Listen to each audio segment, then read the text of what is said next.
Boa noite a todos. Renato deu falando, cara, eu acho que eu tirarei o óculos porque tá dando reflexo no meu slide, que a minha esposa, a diretora, a mansíssima senhora Simone, comprou para mim. Gente, algumas coisas para serem ditas. Vocês sabem que eu não uso texto, pronto, comigo vai no improviso mesmo. Peço para que vocês olhem para o meu patrocinador. Está comigo desde o início, Origem Eventos. Empresários também da dupla Irmãos Zori, filho do talentosíssimo Cláudio Zori.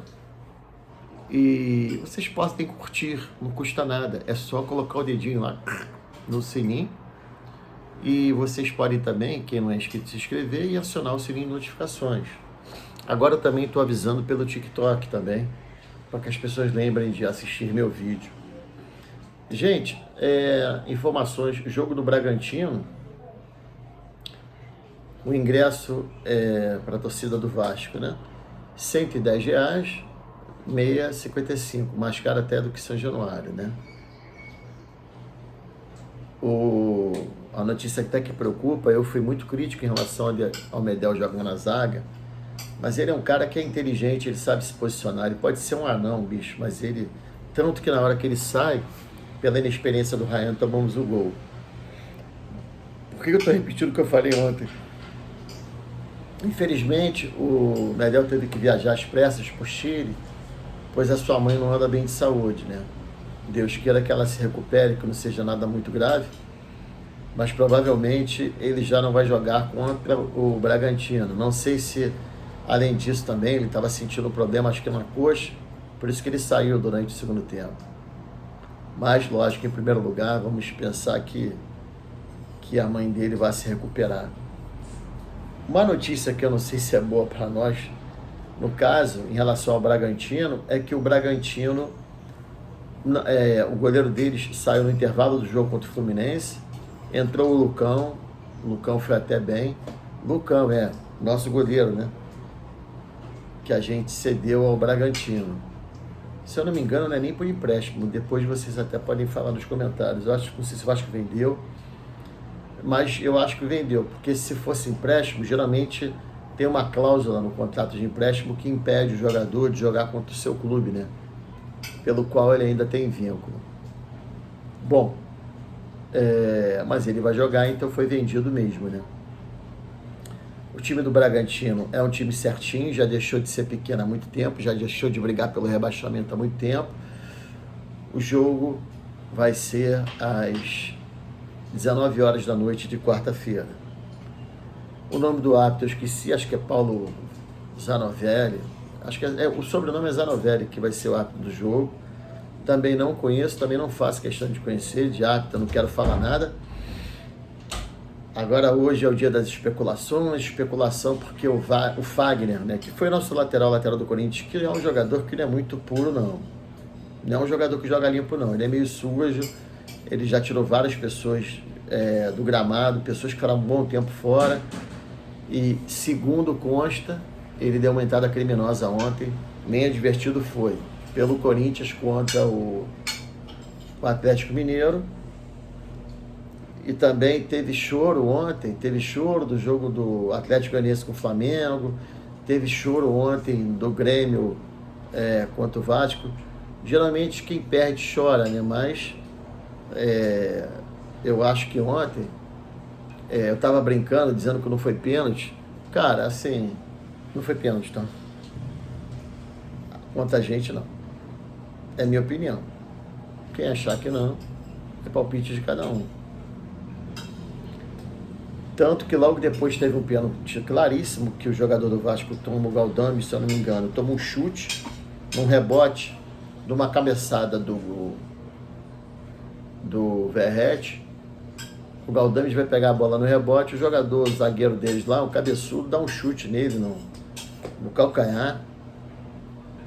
Primeiro a imbecil do VAR fala que foi uma ação imprudente do zagueiro. Porra, mas aí ela diz que não é infração porque os dois estavam disputando a bola. Quer dizer, é uma jumenta, né? Uma merda dessa que fica no VAR. E o juiz, para mim, ele ficou muito à vontade, porque talvez de tanto falarem no ouvido dele que tinha sido pênalti, do Lucas Piton, que o Lucas Piton fez, ele, para compensar, isso ninguém fala, mas para mim, para compensar, ele não deu um pênalti a favor do Vasco. Que um pênalti se foi pênalti primeiro, então esse foi muito mais claro. Mas, entre mortos e feridos, nos salvamos, né? Tô vendo ali um rapaz na televisão que tá com a camisa que o Vasco fez em homenagem ao Roberto Dinamite, é o título de 74. E essa camisa foi muito bem recebida pelos torcedores, nos deu sorte ontem.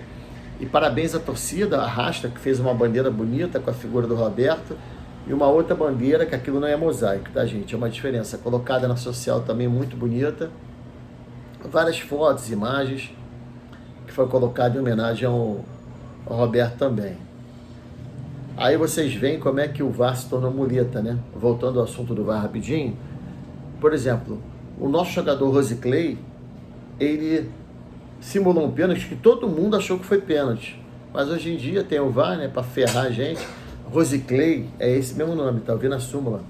O nome do Rossi.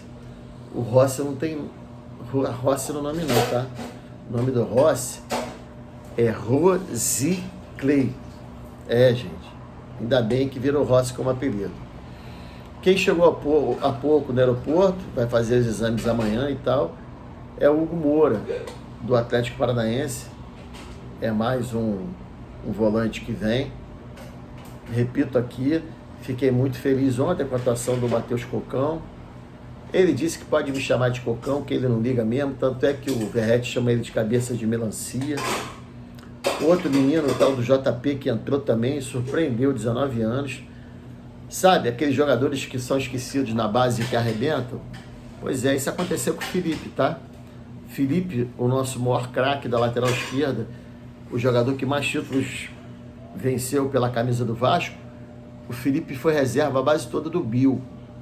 E o Felipe se tornou o jogador que ele foi, né? Então, gente, já fizeram muito alardeamento, né, sobre alguns jogadores do Vasco que não aconteceram. Uns nem puderam acontecer porque foram vendidos. E agora aparece esse menino. E falar em jogador vendido e o Moura que chegou, eu escutei uma declaração do Ramon Dias dizendo que o relacionamento dele com o Alexandre Matos era ruim. Em tão pouco tempo ele fez tanta inimizade que até os funcionários do Vasco comemoraram a saída dele. Então, o Ramon Dias que o relacionamento era ruim e que ele ficou muito feliz porque ele se reuniu com o Josh Wander. E foi boa a conversa, e ele disse que de 15 em 15 dias vai se reunir com esse pessoal da 777. Vamos ver se isso acontece mesmo. Porque agora à noite um repórter já falou, um jornalista, dizendo que a relação do Pedrinho com o Josh Wander não é boa, é ruim. Gente, eu falo uma coisa para vocês, vou ser muito sincero, vocês todos sabem disso tanto quanto eu. Enquanto a bola estiver entrando, enquanto estivermos vencendo, tudo vai estar bem. Essa história que eu escutei já de alguns youtubers aí dizendo que não, o Vasco pode ganhar o Grêmio e não sei o que eu vou continuar criticando, é mentira. O próprio que falou isso estava soltando fogos felicíssimo, entendeu? Vai ser um jogo difícil? Vai ser um jogo difícil, mas se vocês olharem a primeira rodada, bicho, eu falo, não tem bicho-papão. Não tem bicho-papão. O Flamengo venceu nas Bacias das Almas aos 56 minutos, no jogo que foi até 61, num pênalti que todos disseram que não foi. O Palmeiras, gol do Vitória da Bahia, o Vitória recém subiu para a primeira divisão de novo e ganhou num golzinho e foi sofrido. O Atlético Mineiro empatou com o Corinthians, que o Corinthians toma água. O Botafogo estava vencendo, de novo tomou a virada e no final ainda tomou um gol também, já na apagada das luzes. O Fluminense, campeão da Libertadores, não mostrou nada demais, até porque ele tem um time envelhecido contra o Bragantino, que o Bragantino visivelmente veio para se defender. Agora, se nós, hoje, o Vasco, é um time fechadinho na defesa e que não se propõe que não quer propor o jogo, Tô vendo até o lance aqui de novo do pênalti que o Vasco sofreu, absurdo, né?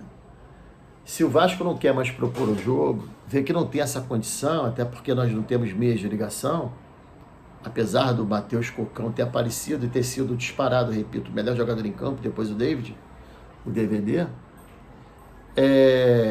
a gente vai jogar assim, vai jogar no contra-ataque, vai jogar no erro dos caras. Vocês veem, o Matheus Cocão foi o melhor jogador, o David foi o segundo melhor jogador, e hoje já apareceu uma proposta do Vitória querendo levar o David do Internacional, porque ele pertence ao Inter, por 3 milhões e meio de euros. Aí o Inter falou que daria 500 mil euros pro Vasco, por volta de 3 milhões. Só que nem o Vasco, por enquanto, e muito menos o David também não quer. Com todo respeito, na primeira divisão, jogar pelo Vitória e pelo Vasco não é a mesma coisa. Jogar pelo Vasco é diferente. Tudo é diferente. Dito até por comentaristas de rádio hoje, que eles veem o tamanho da torcida do Vasco, o Vasco enchendo estádio de tudo quanto é lugar, de ser uma torcida diferente, de ser uma torcida muito engajada. Aí no rádio eu escutei esse final de semana, tudo bem, vamos dizer, seja a menor torcida do que a do Flamengo e do Corinthians, mas ela não é a quinta torcida, ela é maior do que a do São Paulo e a do Palmeiras. Não sou eu que estou dizendo, gente. São pessoas, jornalistas, radialistas, e que jogaram e que já visitaram o Brasil todo. Ou vocês têm dúvida que onde o Vasco joga, o Vasco lota. Aí dão 1.000 ingressos para o Vasco num determinado lugar, ele lota 2.000, 10.000, 15.000.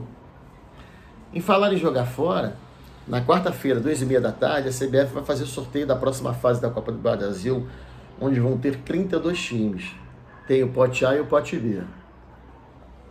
Aí vão dizer, infelizmente, caímos no pote B, que são os times mais fracos. Para vocês terem uma ideia, eu lembro aqui dos mais conhecidos, o Vasco, o Vitória, o Sport, aí tem aqueles todos, Águia de Marabá e por aí vai. E no pote A é o pote dos times grandes. O Vasco vinha fazendo campanhas ruins, aí agora no pote A tem time que está além dos times grandes, os times que estão em competições internacionais. Porque além do Flamengo, Fluminense e Botafogo, está o Bragantino, está o Cuiabá, está o Atlético Mineiro, está o Cruzeiro, está o Corinthians, está o São Paulo. Só aí eu já falei o quê? Falei 9. Inter e Grêmio. Me ajuda aí, Bahia.